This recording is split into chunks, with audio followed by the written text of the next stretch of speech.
Hello students, कैसे हैं आप सब। होप सो बहुत अच्छा आप तैयारी चल रही होगी।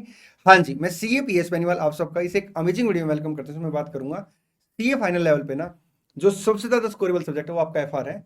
लेकिन कुछ स्टूडेंट ना एफआर में अच्छा स्कोर नहीं कर पाते, और इवन कुछ स्टूडेंट ना एफआर के एग्जाम को क्लियर नहीं कर पाते। अब कौन कौन से ऐसे रीजन है कि इतना स्कोरेबल सब्जेक्ट होने के बाद भी स्टूडेंट अच्छे मार्क्स स्कोर नहीं कर पाते एफआर के अंदर ना। मैंने क्या किया, कुछ ऐसे स्टूडेंट से बात की है जिन्होंने एफआर में अच्छे मार्क्स स्कोर किए हैं, और कुछ ऐसे स्टूडेंट से बात की है जो एफआर में अच्छा स्कोर नहीं कर पाए। और उसके बाद ना मैंने कुछ पॉइंट नोट किए हैं, तो वो पॉइंट मैं आपको लिखवाऊंगा, आपने प्लीज कॉपी पेन लेकर बैठना, ठीक। वीडियो को आगे बढ़ाने से पहले एक इंपॉर्टेंट इंफॉर्मेशन आपके साथ शेयर कर देता हूं। अभी हमने क्या किया, टाइम बिंग के लिए ना, जो मेरा exam oriented fast track batch है ना, उसकी फी ना बिल्कुल नॉमिनल कर दी है। जनरली अगर आप हमारी वेबसाइट विजिट करेंगे ना, तो आपको फी देखने को मिलेगी 7300। लेकिन अभी हमने ना कुछ टाइम के लिए फी कर दी है 4999। और इसी फी के अंदर ना आपको बुक की हार्ड कॉपी मिलेगी, और 10 मॉक टेस्ट पेपर मिलेंगे, इवेल्युएट होकर मिलेंगे वो ना। चलिए जी, अब बात करते हैं कि कौन कौन से ऐसे रीजन हैं जिसकी वजह से स्टूडेंट ना एफआर के अंदर अच्छे मार्क्स स्कोर नहीं कर पाता। देखिए दोस्त, जो सबसे मेन रीजन मिला ना, वो ये मिला है कि कॉन्सेप्ट में क्लैरिटी का गैप है स्टूडेंट में ना, जिनके अच्छे मार्क्स नहीं आ पाते। अब यहां पे ना मैं स्टूडेंट को रिस्पॉन्सिबल मानूंगा। देखिए क्या होता है, स्टूडेंट के बीच में ना एक होड़ मची होती है कि बस क्लास कंप्लीट करनी है किसी तरीके से ना। अब क्लास कंप्लीट करनी है, अब क्लास आप कंप्लीट तो कर लोगे, लेकिन अगर कॉन्सेप्ट आपके वीक रहेगा तो आपको बाद में दिक्कत आएगी। इसलिए आपका जो सबसे पहले फोकस होना चाहिए ना, वो कॉन्सेप्ट क्लैरिटी के ऊपर होना चाहिए। जैसे आपकी क्लास कंप्लीट होती है, आपको क्या करना चाहिए, क्लास को रिवाइज करना चाहिए।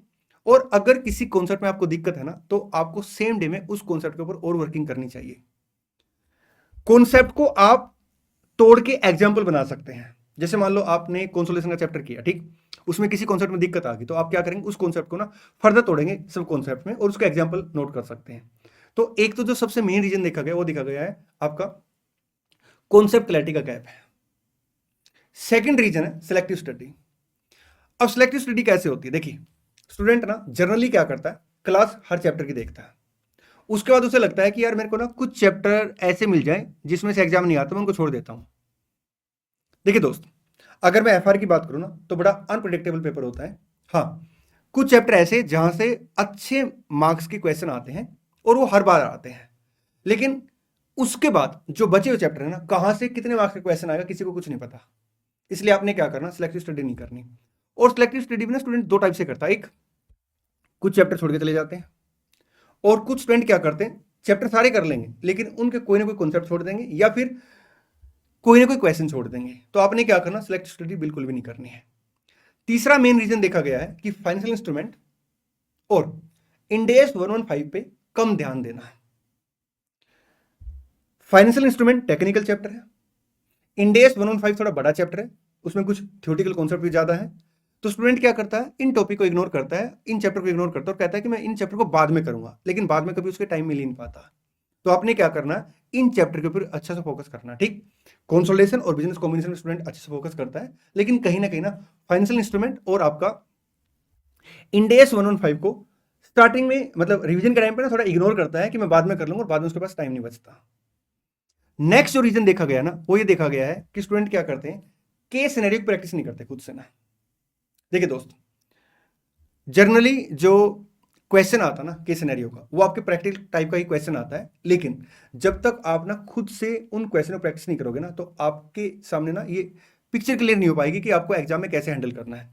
मैंने ना रिसेंटली जितने भी आईसीआई के केस सिनेरियो ना, उसकी वीडियो ऑलरेडी अपलोड कर रखी है। आप एक काम करेंगे, आईसीआई के वो सारे सारे केस सिनेरियो आपको मेरे टेलीग्राम चैनल पे मिल जाएंगे।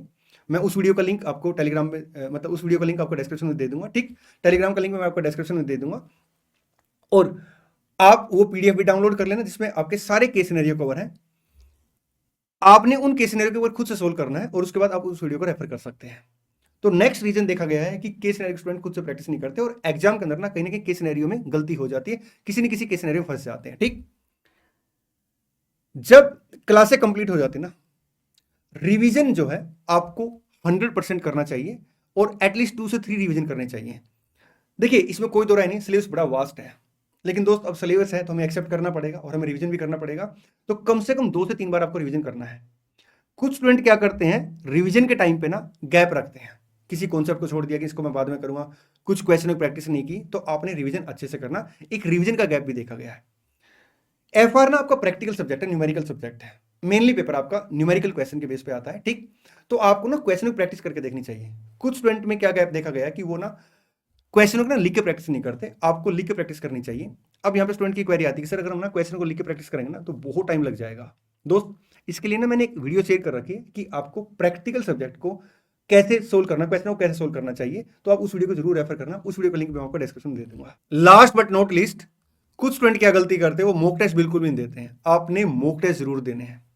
ये कुछ गैप है जो स्टूडेंट की साइड से रह जाते हैं, आपने इन गैप को बिल्कुल भी नहीं आने देना।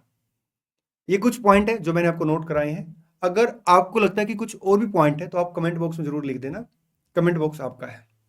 अगर आपकी कोई और क्वेरी है तो आप कमेंट में लिख देना, मैं आपको रिप्लाई कर दूंगा। मिलते हैं नेक्स्ट वीडियो में। Thank you so much, all the best, God bless you. हाँ, इस बार एग्जाम को फोड़ के आएंगे।